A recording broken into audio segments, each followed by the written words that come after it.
during the 30s, 40s, and 50s, you saw a fair number of inline airplane engines with maybe as many as 6 cylinders.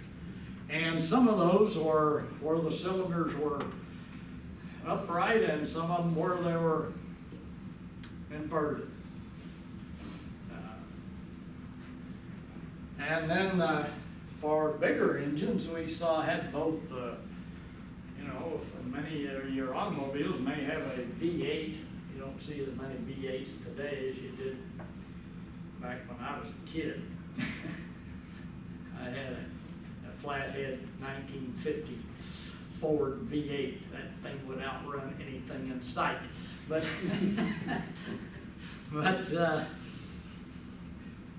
had them airplanes too.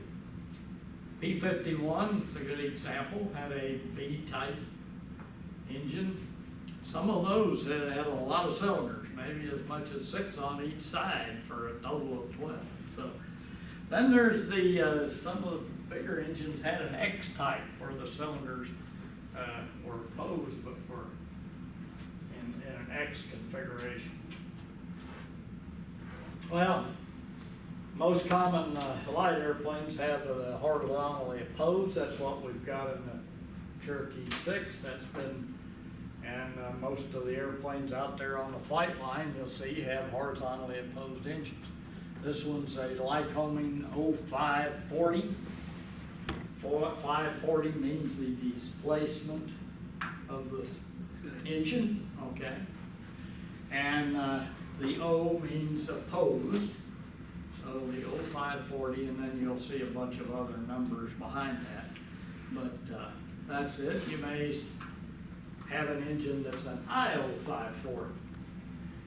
The 0540 is carbureted, has a carburetor. The IO540 has a fuel injection system, okay, where the fuel is injected into the cylinder as opposed to coming into the cylinders through a carburetor.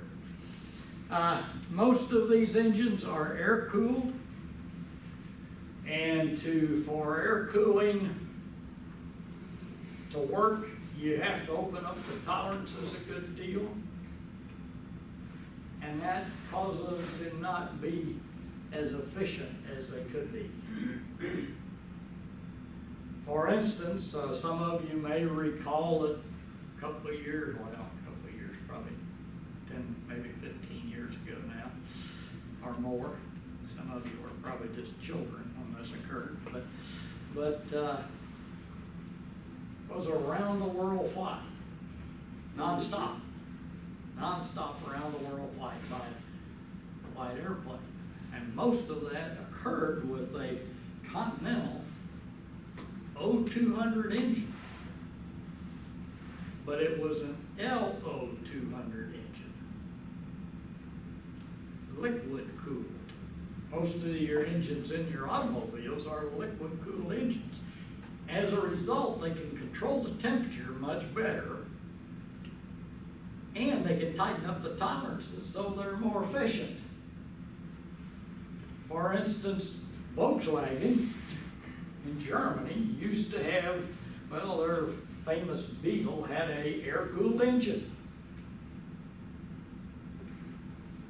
Best you could do with that air-cooled engine was 36 miles per gallon. Today, we're pushing much higher miles per gallon in car engines because we can tighten the tolerances up. On an air-cooled engine, if you tighten the tolerances up, it'll overheat and seize, okay? What they did with this 0200 or LO200 engine was they ground all the cooling fins off. They tightened up all the tolerances inside the engine, and they bumped the brake-specific fuel consumption from about 0.38 pounds per horsepower per hour up to, I think it was 0.42 pounds per horsepower per hour. And so they were able to put enough fuel on that airplane to fly it. It had 2 engines, but they shut the big one down once they got up and cruised to fly around the world. So, so anyway, that's what the nice thing about these engines is that they're reliable. Now, the technology is 1930s. Okay, you know, and this is 2016. There's been some improvements, but not a lot. So most of this technology has been around for a long time. Here's a radio. You can see how it works. Radio has one rod they call the master rod, and everything else is kind of hooked to it. Now the interesting thing about that, in my farmer job, we had for a while, we had a de Havilland Otter, single engine Otter. Now the de Havilland Otter is a big single engine airplane. I mean, it's big. It's, you know, probably 50 or more feet wingspan. Sets 12 feet high, big tail drag, little wheel in the back. But it's just kind of a giant J3 Cub as far as how it operates. But interesting thing about it, my story is that one day we were flying it, we were using it in a course, and it came back, the pilot came back and there was oil all over the front windscreen and everything, and we couldn't figure out what had happened. And it ran okay on the ground, so we let it set overnight. Came out the next morning and started to move the propeller and went chink. Well, what we found was that one of those rods connected to that master rod had come loose because whoever overhauled the engine, you're supposed to safety wire all those things, had not safety wired them, so the nut came off and the bolt and they were dinging around inside the engine, but the piston went up to the top of the cylinder and stuck. And then it came after overnight, it gradually settled down. Well, what we found was that there were actually two pistons that had went to the top of the cylinder. One had went a long time before because it was all rusted underneath that. It was stuck in the top of the cylinder. You couldn't hardly tell on this engine. It was, you know, had two of it, had 9 pistons, and it had 2 of them that were not working. But anyway, you see them on older airplanes. Wasn't there a World War I engine where the cylinders turned with the prop? Actually, still a radio?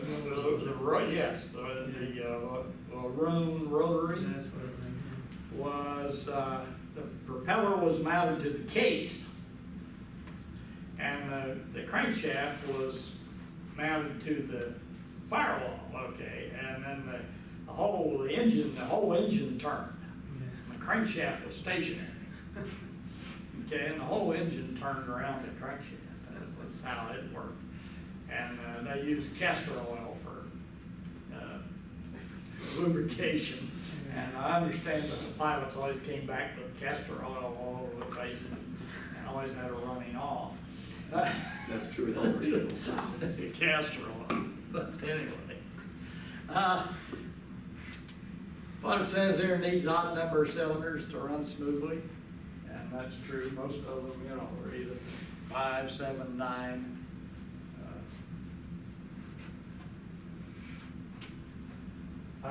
You still see them on some agricultural airplanes, round engines, and on some of airplanes like the Stearman, you know, World War II vintage airplanes. Here's an inline engine. You know, this is like your car, except that it's cooled. Usually you have, you know, cooling air that will come in on one side, go through the cylinders and out the other side.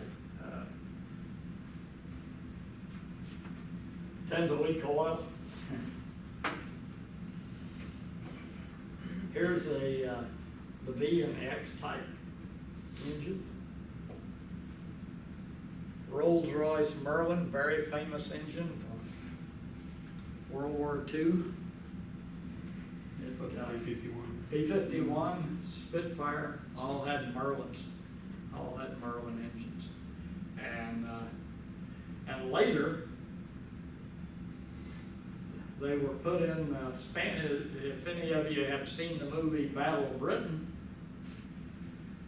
the Messerschmitts that were used in that movie actually had been re-engined with Merlin engines.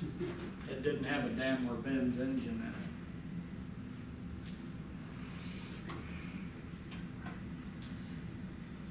in it. Well, we talk about methods of aspiration or how the engine breathes. Cherokee 6 is normally aspirated. That means it breathes the same air that you and I breathe. Okay, as we go to altitude, the air gets thinner and it loses power as we go to altitude.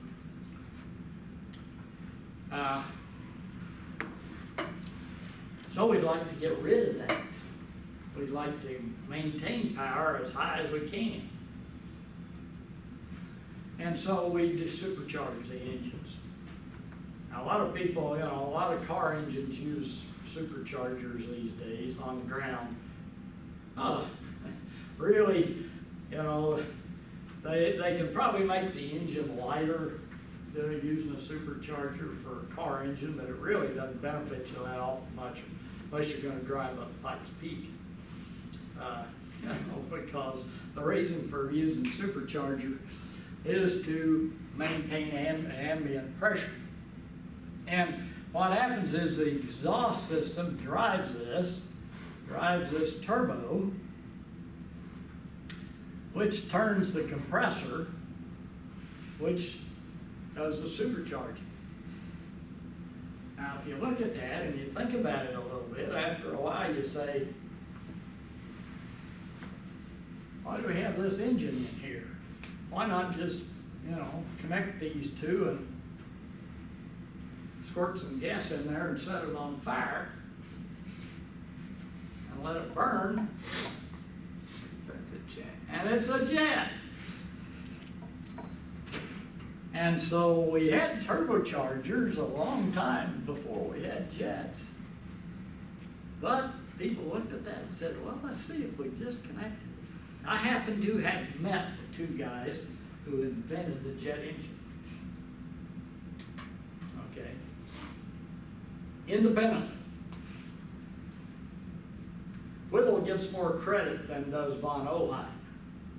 Although von Oheim in Germany was first. Okay.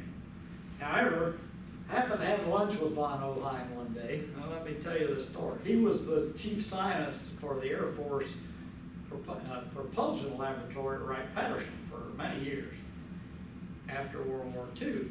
And a fellow I knew happened to have met him and introduced me to him at Wright-Patterson. We had lunch. And he told a story about inventing the jet engine.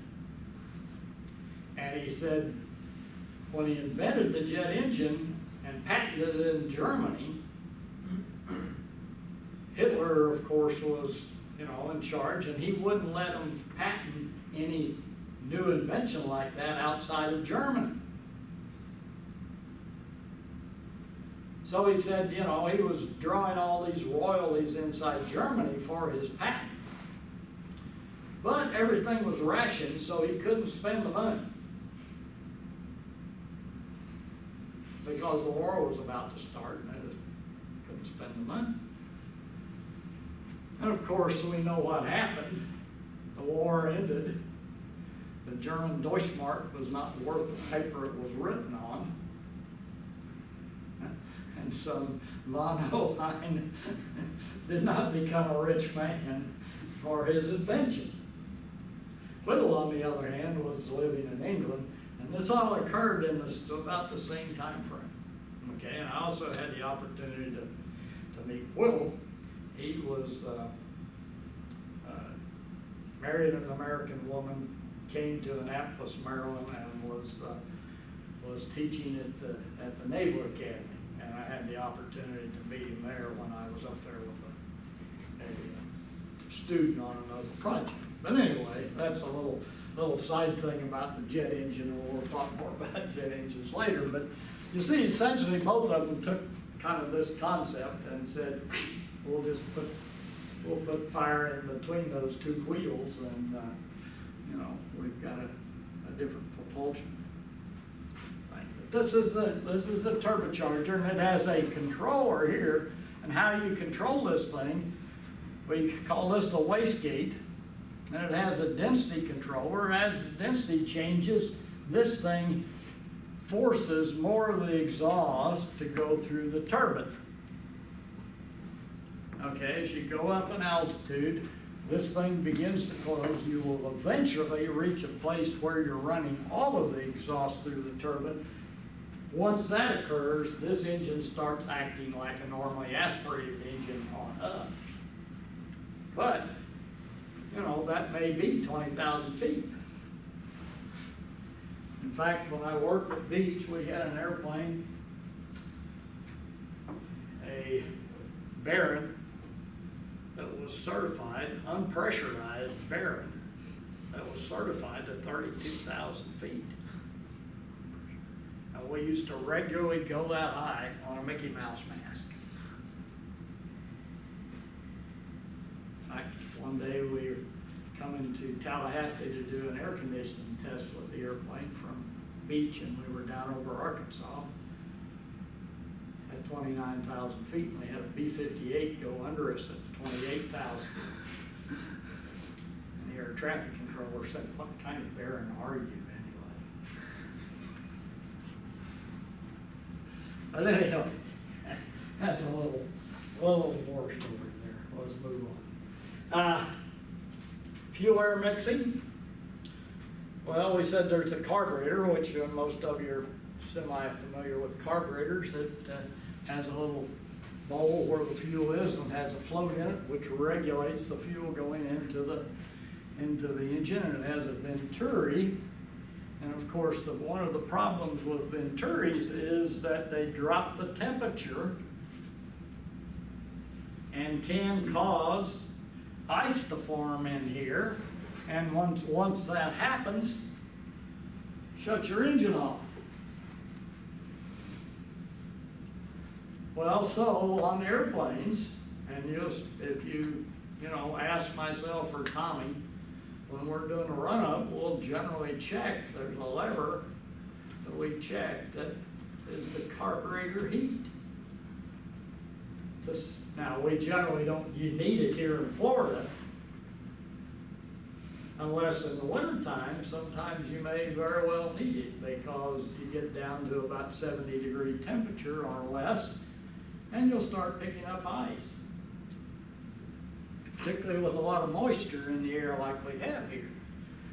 So you need to heat that carburetor inlet air.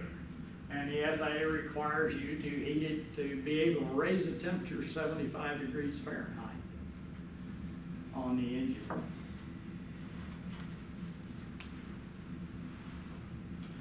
And there's a fuel injector. The fuel injector, actually there's a couple of types of fuel injectors. There's one where the fuel is sprayed directly into the cylinders. Generally, the Lycoming folks use that one. And there's another one Continental uses that sprays it into the intake manifold as opposed to directly into the cylinders. Ignition, well, we've been using tractor magnetos for a long time. You know, this one generates its own electricity, generates a spark, and most airplanes have two of those, at least normally aspirated.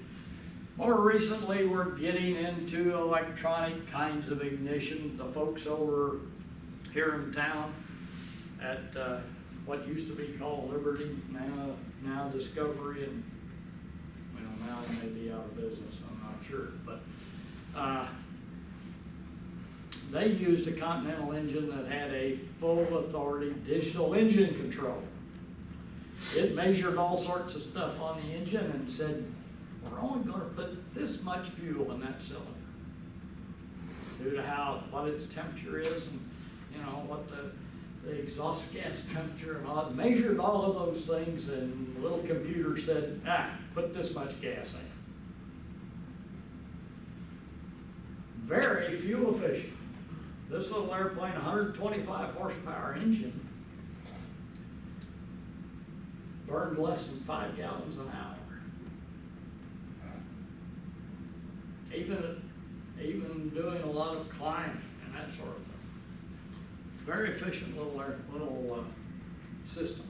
But that's come along. But the FAA is a very conservative organization. A long time before, you know, we had all of that in our automobiles, a long time before it ever started showing up in airplanes. Because of that conservatism, which is good. You know, it's kept a lot of folks from getting killed. And of course, they have, going back to that one, we have 2 of about everything, okay?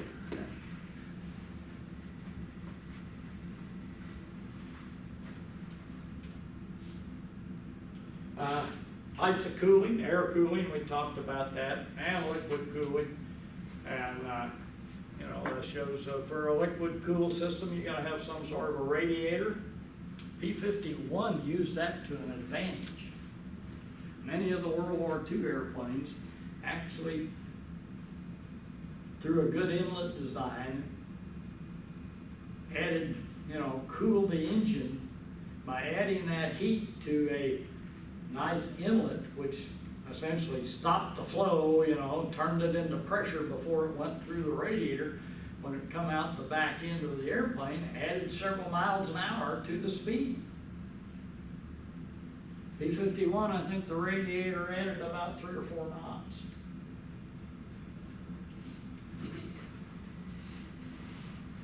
But it's heavier, you know, maybe a little more complicated.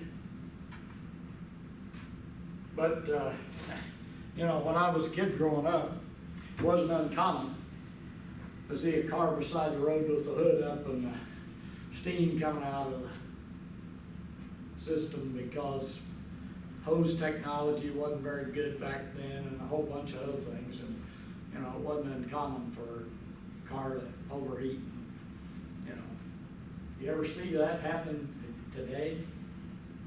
So rare.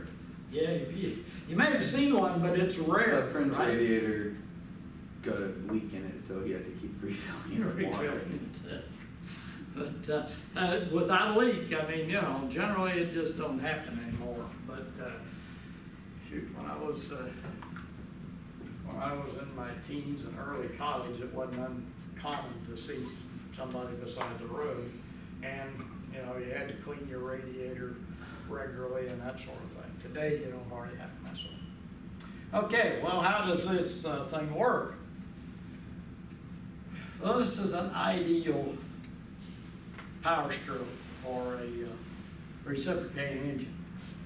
We take the air in, and as the piston is coming down, this intake valve opens, piston comes down, it sucks in the air with and the fuel. Okay, then it starts back up, and when it's going up, we compress the air. Someplace right about there, we put a spark in there, and we burn the fuel. And it actually burns, there's a flame front inside your cylinder, okay? And that, of course, causes the pressure to really just spike up there, okay? So much so that it starts to push the piston back down, okay? It starts to push it back down along in here. You know, normally it would go, you know, these things would go over here and come to a point, but over here, we open the exhaust valve. We've got most of the useful work out of it, so we open the exhaust valve and get rid of the air.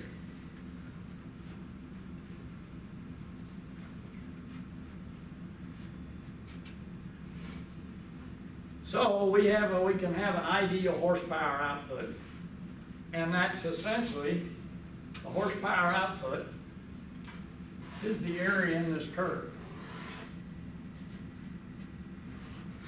However, this is real ideal case. What happens is if we go to altitude, this inlet pressure decreases.